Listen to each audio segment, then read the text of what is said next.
నిరుద్యోగ యువత పట్ల పోరాటం చేస్తుంది. దీని యొక్క ముఖ్య ఉద్దేశం ఏంటి? అందరికీ నమస్కారం అండి. దీని యొక్క ముఖ్య ఉద్దేశం డిఎస్సి అనేది దగా డిఎస్సి లాగా తయారు చేశారు నారా లోకేష్ గారు. దీని యొక్క ప్రత్యేక డిమాండ్ అంటే ఏమి లేదు. నారా లోకేష్ గారు రాజీనామా చేయాలి, లేదంటే సిబిఐ ఎంక్వైరీ చేయాలి తప్ప అలాగా వాళ్ళు నచ్చినట్టు వాళ్ళు ఎవరైతే ఉన్నారో వాళ్ళ దగ్గర కార్యకర్తలు లేదంటే వాళ్ళకి సంస్థకు పనిచేసే వ్యక్తులకి ఉద్యోగాలు ఇవ్వడం చాలా తప్పది. అలాగే జంతర్ మంతర్ జరిగిన మన కేంద్ర మంత్రి గారు ఎలా అయితే రాజీనామా చేశారో మన లోకేష్ గారు కూడా ఖచ్చితంగా రాజీనామా చేయాలి. రాజీనామా చేసే వరకు కూడా ఈ పోరాటం కొనసాగుతుంది. నారా లోకేష్ గారు పారదర్శకంగా చేస్తామని చెప్తున్నారు, మీరు మాత్రం ధర్నా చేస్తున్నారు. పారదర్శకంగా చేసినప్పుడు నిజంగా ఆయన పారదర్శకం చేసినప్పుడు ఆయన ధర్మేంద్ర గారు ఏ విధంగా రాజీనామా చేశారు కాబట్టి ఎందుకు రాజీనామా చేశారు?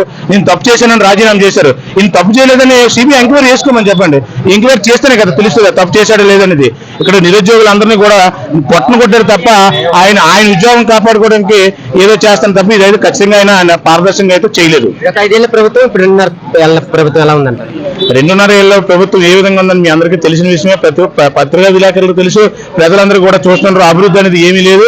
అభివృద్ధి శూన్యం. ఏదైతే ఉన్నారో వాళ్ళ కార్యకర్తలకి మూట కొట్టుకుంటారో తప్ప ఏదైతే కొంత అభివృద్ధి చెందింది, ఏ విధంగా అభివృద్ధి చెందింది వాళ్ళ కార్యకర్తలు అభివృద్ధి చెందారు ఫైనాన్షియల్ గా, లేదంటే వాళ్ళు ఏదైతే అనుకున్నట్టు చేసుకుంటారు తప్ప విలేజ్ లో కింద స్థాయి గ్రామ స్థాయిలో కానీ లేదా జిల్లా స్థాయిలో కానీ రాష్ట్ర స్థాయిలో కానీ వాళ్ళ కార్యకర్తలు బాగుపడ్డారు తప్ప ఏ విధంగా ప్రజలైతే బాగుపడలేదండి.